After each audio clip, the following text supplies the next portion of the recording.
Hello, good morning बच्चों। मैं RD sir आपके साथ। कैसे हो? सब बढ़िया। तो अपनी सॉलिड स्टेट की दो क्लास हो चुकी थी, crystalline and crystalline upon second class में कर चुके थे। अब जो बारी आती है अपने सिलेबस में केवल क्रिस्टलाइन सॉलिड्स है। क्रिस्टलाइन सॉलिड्स की डिटेल स्टडी अपन को करनी है यहाँ पे। तो अब यहाँ पे देख लेते हैं अपन कि क्रिस्टलाइन सॉलिड को पढ़ेंगे, क्योंकि यही वास्तविक सॉलिड होते हैं और इनका क्लासिफिकेशन अपन देख लेते हैं। तो आओ इधर, क्लासिफिकेशन ऑफ क्रिस्टल सॉलिड, यानी कि क्रिस्टल ठोसों का वर्गीकरण। कितने प्रकार से करेंगे? दो प्रकार से क्रिस्टल ठोसों का वर्गीकरण किया जाता है।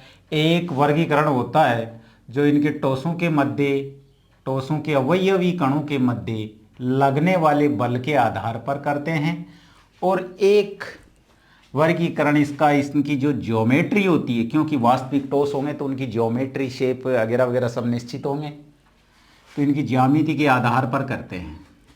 तो दो तरह से पहले इस पोर्शन को कंप्लीट करते हैं, उसके बाद अपन इस पोर्शन को कंप्लीट करते हैं। ये अपना सॉलिड स्टेट का काफ़ी अधिक भाग कवर हो जाता है यहाँ से।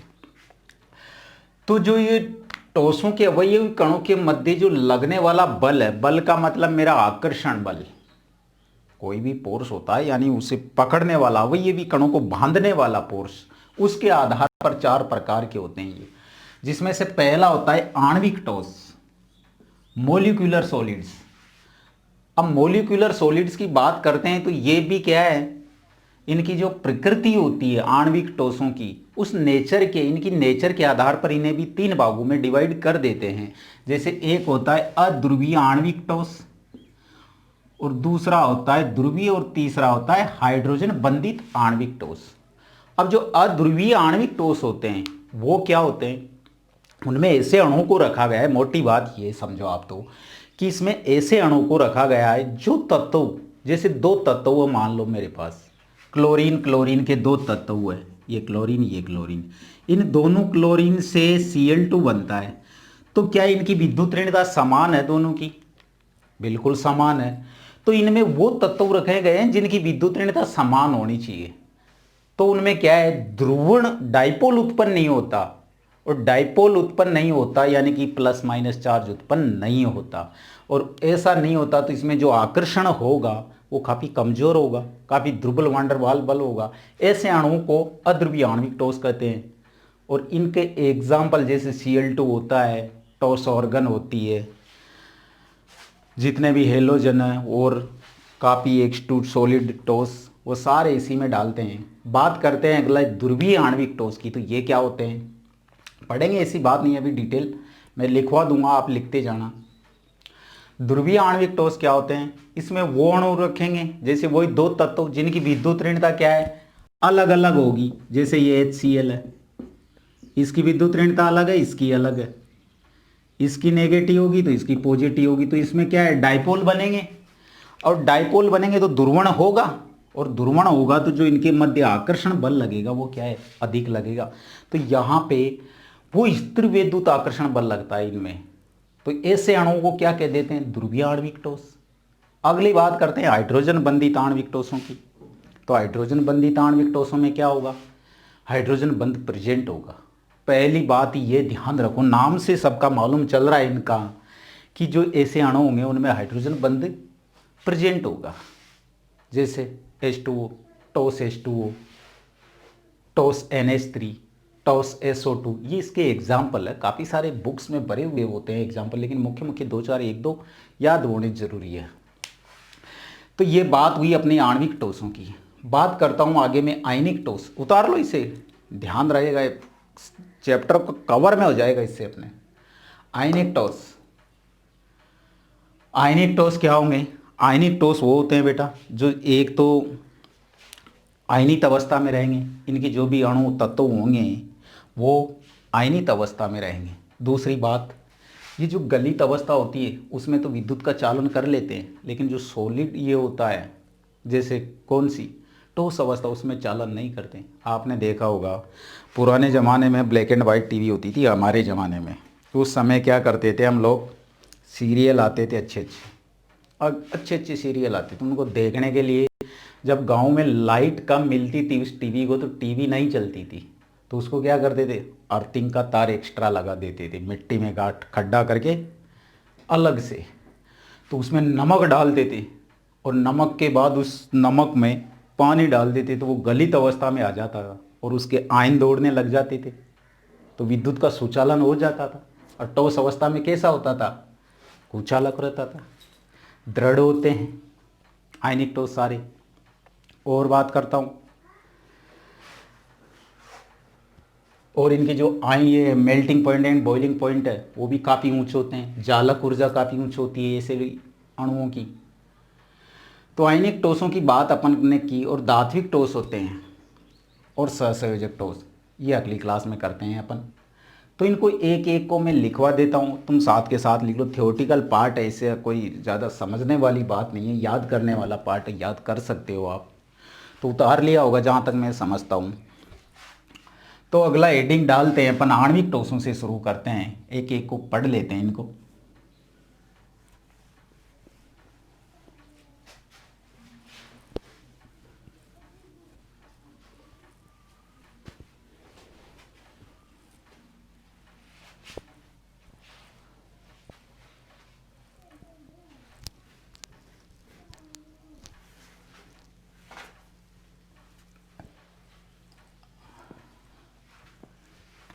देखो, बात करते हैं अपन आणविक ठोस।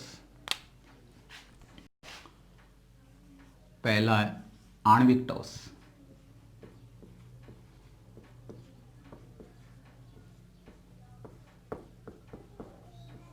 यानी मोलिक्यूलर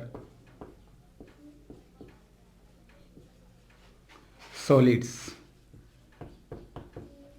ओके बेटा, तो इसको आप लिख लो साथ के साथ, मैं स्टार बोल देता हूं। पहला पॉइंट लिखो आप इसमें, या मैं ही लिखूं, आप ही लिखो इसमें।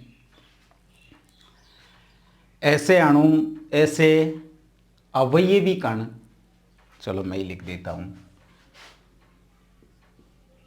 ऐसे ठोसों में अवयवी कण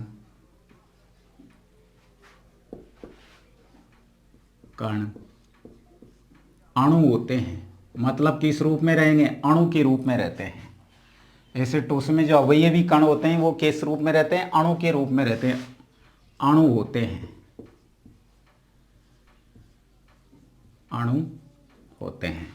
ओके, ऐसे ठोसों में अवयवी कण अणु होते हैं।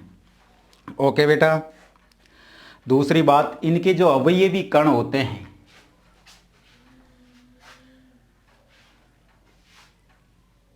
और इन अणुओं के मध्य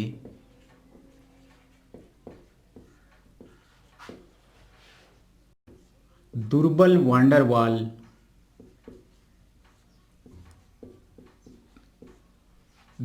वांडरवाल बल लगता है। ओके बेटा जी। ओके, दूसरी बात, ऐसे ठोसों में अवयवी कण अणु होते हैं और इन अणुओं के मध्य दुर्बल वांडरवाल बल लगता है। ऐसे ठोसों को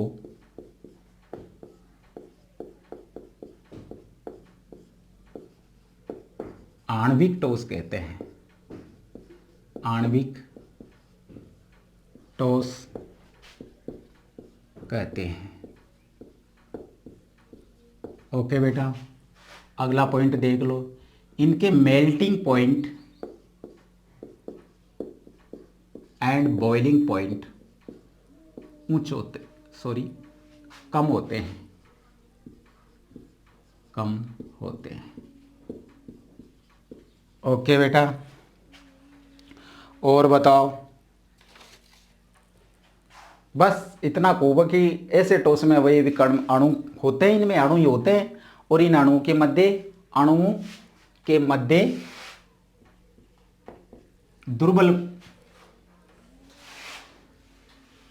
दुर्बल वांडरवाल बल लगता है। मैं बोल देता हूँ, फिर भी लिख लिया करो, यदि साफ दिखाई नहीं देता है तो मैं बोलता हूँ, उस पर ध्यान दो आप। ऐसे टोसों में अवयवी कण अणु होते हैं और इन अणुओं के मध्य दुर्बल वांडरवाल बल लगता है। ऐसे टोसों को आणविक टोस कहते हैं। ओके बेटा, इनके melting point and boiling point कम होते हैं। अगली बात और लिख लो, ये विद्युत के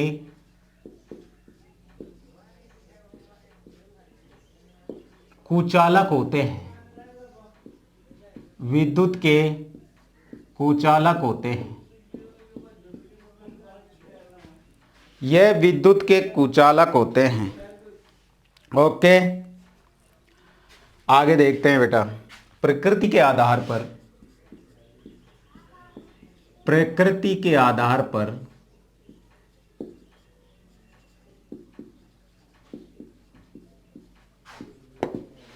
ये 3 प्रकार के होते हैं।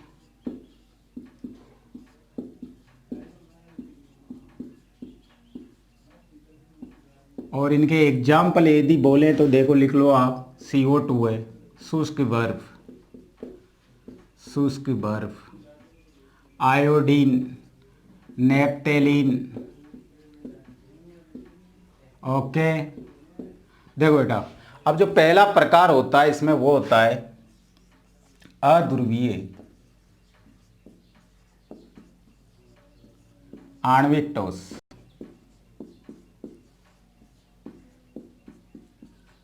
अध्रुवीय आणविक ठोस। अब अध्रुवीय आणविक ठोस क्या होगा उसे भी अपन देख लेते हैं।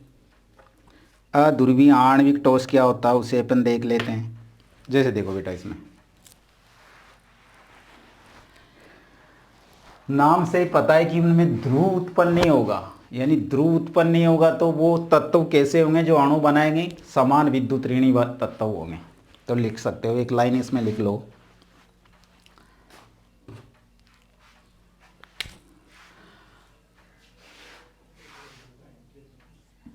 ऐसे तत्व जिनकी विद्युत ऋणता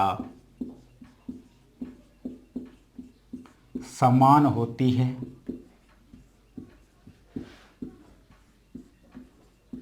वे मिलकर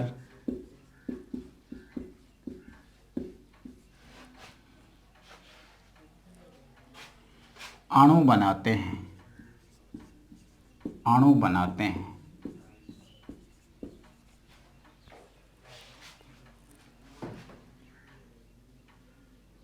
जिसमें डाइपोल उत्पन्न नहीं होता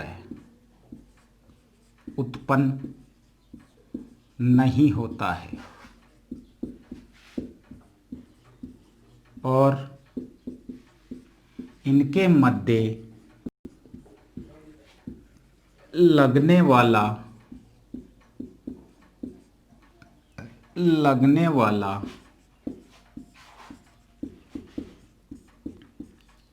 आकर्षण बल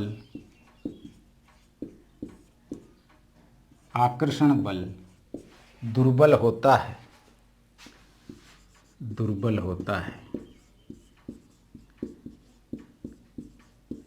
इन्हें अध्रुवीय आणविक ठोस कहते हैं।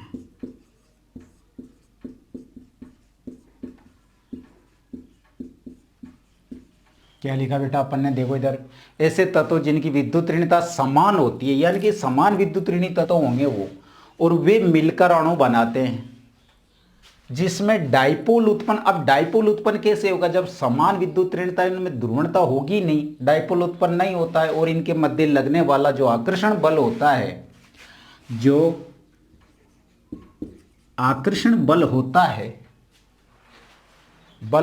है, वो दुर्बल होता है। इन्हें अध्रुवीय आणविक ठोस कहते हैं। ओके, एग्जाम्पल लिख लो इसके। जैसे टॉस हाइड्रोजन,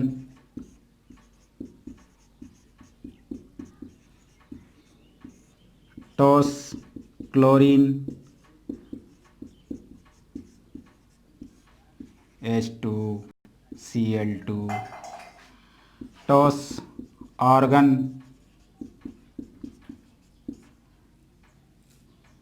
ऑर्गन इत्यादि। काफ़ी है और बुक्स रिफ्रेशर इनमें से देख लिया करो। तो ये बात समझ में आई कि अध्रुवीय नाम से पता चल रहा हमको कि उसमें ध्रुवण बिल्कुल भी उत्पन्न नहीं होगा। तो वो जो तत्व होंगे, जो अणु बनाएंगे, वो कैसे होंगे? समान विद्युत ऋणी वाले तत्व होंगे। तो उनमें आकर्षण भी क्या होगा? कम होगा। कम होगा तो ऐसे जो बल लगेगा उसे क्या कहेंगे? दुर्बल। तो दुर्बल वंडर वाल फोर्स इसके अंदर लगता है। ओके, आगे बढ़ता हूं मैं बेटा। अगला है ध्रुवीय आणविक ठोस। साथ के साथ उतारो, और जब मैं पढ़ता हूँ ऐसे दिखाई नहीं देता है, साफ दिखाई नहीं देता है, तो मैं बोलता हूँ उसे नोट कर लिया करो। ओके, इस पे अवश्य ध्यान दो, बोलने पे ध्यान दो आप। अगला आ जाता है बेटा अपने पास ध्रुवीय आणविक ठोस, दीप। ध्रुवीय आणविक ठोस।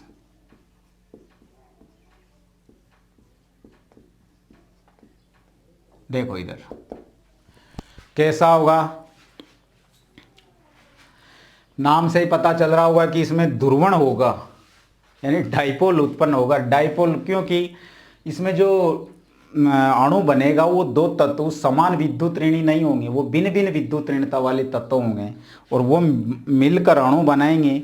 और उस अणु में जो पॉजिटिव नेगेटिव चार्ज होगा उसके अंदर डाइपोल डाइपोल अन्योन्य क्रिया होगी, यानी कि द्विध्रुव द्विध्रुव अन्योन्य क्रिया होगी, जिससे प्लस माइनस चार्ज दोनों ही बढ़ेंगे, और दोनों ही बढ़ने से उनके मध्य जो आकर्षण बल लगेगा वो प्रबल लगेगा। तो यानी कि इनके मध्य जो बल लगता है वो प्रबल स्थिर विद्युत आकर्षण बल लगता है। दूसरी बात, विद्युत के कुचालक ही होते हैं। ओके, तो लिख लो एक लाइन, ऐसे अणुओं का निर्माण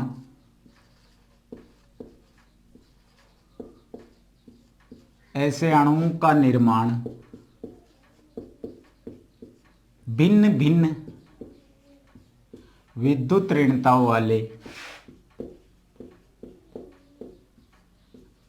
वाले तत्वों से होता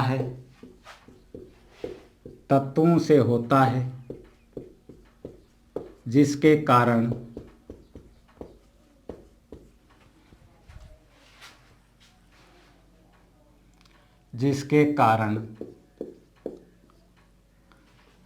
इनमें धनायन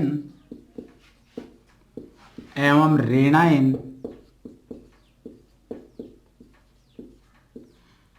डाइपोल बन जाते हैं।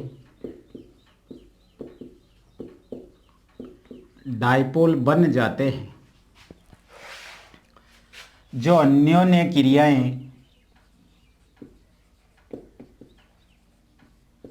करते हैं, जिसके कारण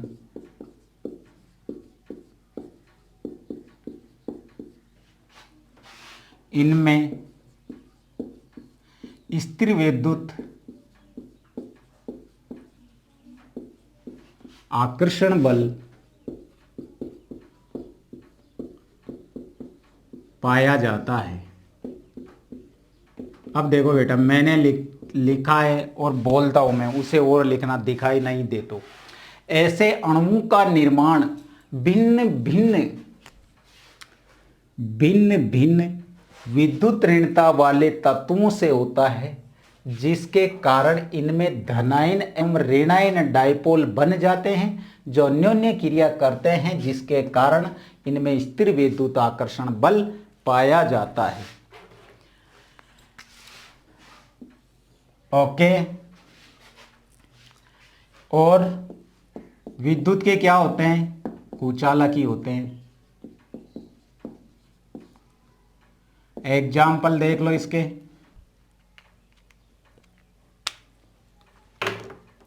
एग्जाम्पल देखो बेटा, क्या होंगे? H2O नहीं, HCl,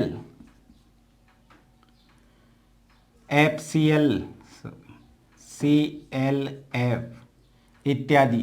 अब देखो मैं तुम्हें एक समझा देता हूँ इसमें, जैसे HCl है, Cl में क्या है पहले समझा दिया मैंने, ये पॉजिटिव चार्ज रहा तो क्या है, डाइपोल का निर्माण हुआ, डाइपोल का निर्माण हो गया दोनों सहसंयोजक बंधु के मध्य में, तो यहाँ पे कौन सा बल लग गया? स्थिर विद्युत आकर्षण बल लग गया, स्थिर विद्युत आकर्षण बल उत्पन्न हो गया।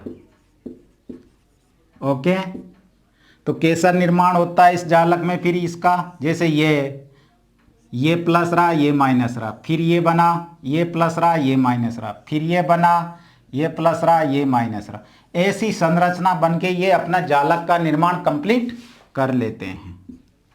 ओके, तो मिटा दे बेटा, और एग्जाम्पल लिख लो। NH3 भी इसी में आएगा, ये सारे जिनकी विद्युत ऋणता में अंतर होगा वो सारे इसी में कहाँ आएंगे। अगला हेडिंग डालो, हाइड्रोजन बंधित आणविक ठोस, हाइड्रोजन बंधित आणविक ठोस।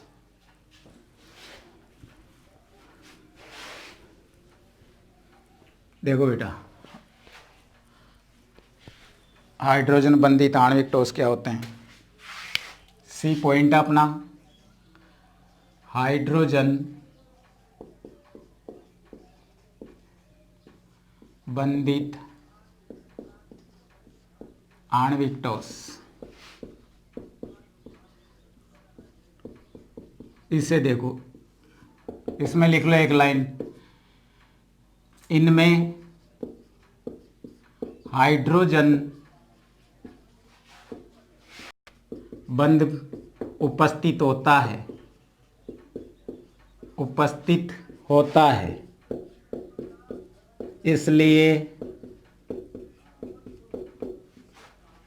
ऐसे अणु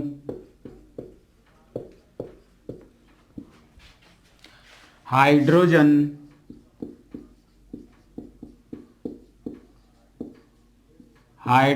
बंधित आणविक ठोस कहलाते हैं, ठोस कहलाते हैं। एग्जाम्पल देख लो, विद्युत के कुचालक होंगे, मैंने शुरू में लिखवा दिया था कि सारे ये आणविक सॉलिड कैसे होते हैं? विद्युत के कुचालक होते हैं। एग्जाम्पल देख लो, H2O ठोस, NH3 ठोस, हाइड्रोजन बॉन्डिंग हो जाती है इनके मध्य बेटा, लिख लो, काफ़ी है, बस इतना सा काफ़ी है। और बोलो, आगे बढ़ूं? ऐसे नहीं दिख रहा हो तो मैं बोल देता हूं, इनमें हाइड्रोजन बंध उपस्थित होता है, इसलिए ऐसे अणु हाइड्रोजन बंधित आणविक ठोस कहलाते हैं। बस एक लाइन। अगला हेडिंग डालो, आयनिक ठोस। दूसरा, आयनिक ठोस, आयोनिक सॉलिड्स। ओके बेटा, देखो इधर आयनिक ठोस के होते हैं, लिखो, इसमें लिखते चलो। ये आयनित अवस्था में रहते हैं, आयनित अवस्था में रहते हैं।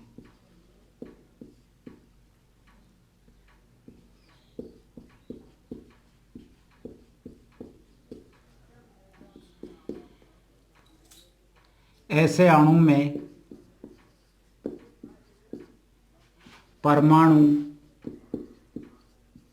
धनायन एवं ऋणायन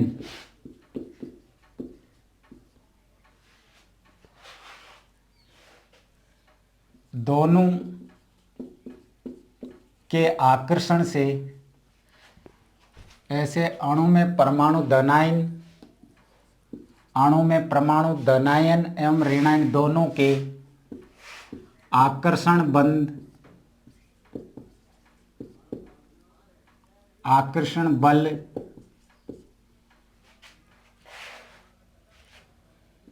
से बंधे होते हैं।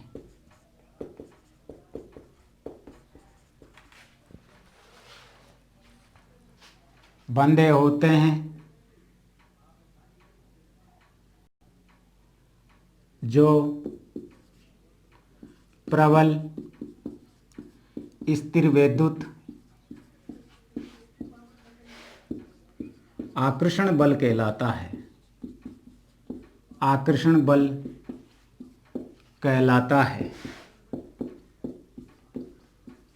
और ऐसे अणु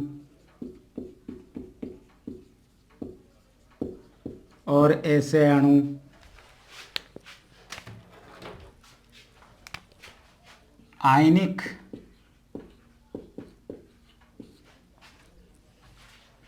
टॉस कहलाते हैं।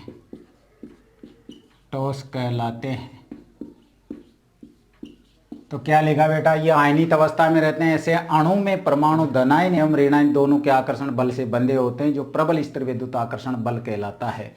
और ऐसे अणु आयनिक टॉस कहलाते हैं। ओके,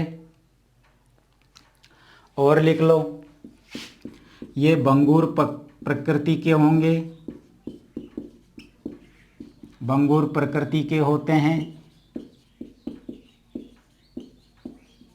अगला पॉइंट लिखो, ये टॉस अवस्था में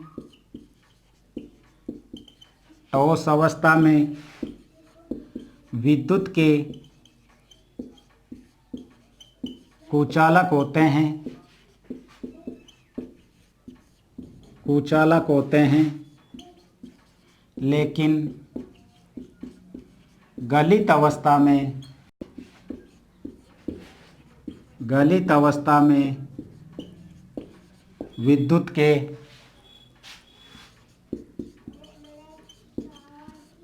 के सुचालक होते हैं। ओके बेटा, इनके melting point and boiling point उच्च होते हैं। और देखो, इनकी जालक ऊर्जा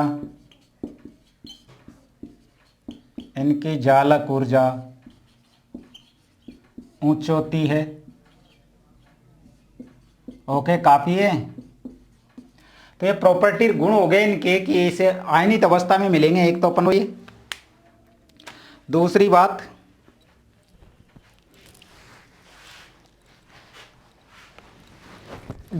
जो इनमें परमाणु होते हैं वो धनायन एवं ऋणायन दोनों के आकर्षण बल से बंधे रहते हैं और अणु का निर्माण करते हैं। जो प्रबल स्थिर विद्युत आकर्षण बल से बंधे होते हैं, जो प्रबल स्थिर विद्युत आकर्षण बल कहलाता है। और ऐसे अणु आयनिक टॉस कहलाते हैं। ये भंगुर प्रकृति के होंगे। ये टॉस अवस्था में विद्युत के कुचालक होते हैं, लेकिन गलित अवस्था में विद्युत के सुचालक होते हैं। इनके melting point and boiling point उच्च होते हैं। इनकी जालक ऊर्जा उच्च होती है। एक पॉइंट और लिख लो, ये दृढ़ होते हैं। लिख लो आप इसमें, ये दृढ़ होते हैं। भंगुर प्रति का मतलब आप जानते हो कि बाह्य चोट दिया जाए इसमें तो ये क्या है, आए छोटे छोटे कणों में विभक्त हो जाता है। तो इसके एग्जाम्पल देख लो, और एग्जाम्पल मैं बता देता हूं इसके। देखो इधर NaCl, KCl, MgCl2 इत्यादि। एक की स्ट्रक्चर बता देता हूं मैं, जैसे NaCl की संरचना तो मैं बता देता हूं कैसी होती है।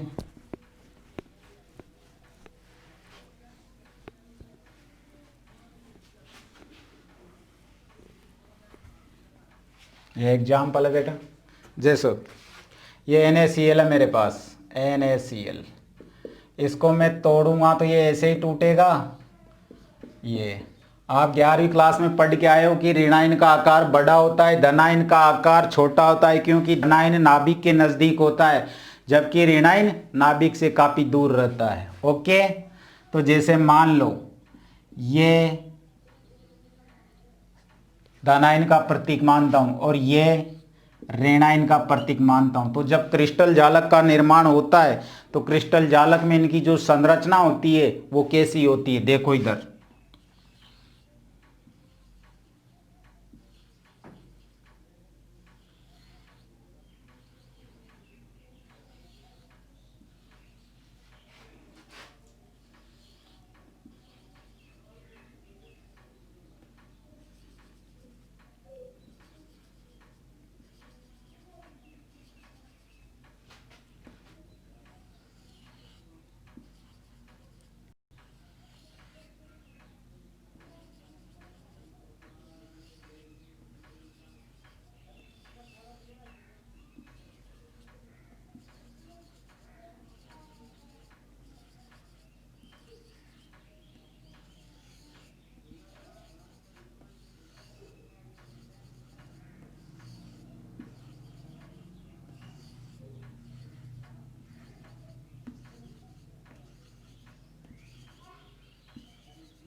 देखो बेटा, यहाँ पे ये धनावेश है, ये धन आवेश है, और ये क्या है, ऋण आवेश है। ये ऋण आवेश है, ये ऋण आवेश है। और ये क्या है बेटा, धन आवेश है। ये धन आवेश है, ये धन आवेश है। ये क्या है, धन आवेश।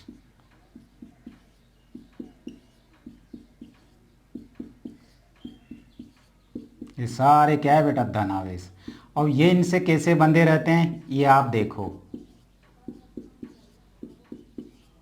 अब जबकि ये इनके मध्य कौन सा बॉन्ड बल लग रहा है इस टाइम, स्थिर विद्युत आकर्षण बल। लेकिन जब ये गलित अवस्था में आ जाते हैं तो ये आयनित अवस्था में आ जाते हैं और विद्युत का क्या करने लग जाते हैं, सुचालन करने लग जाते हैं। यहां लिख लो NaCl की संरचना, NaCl की संरचना।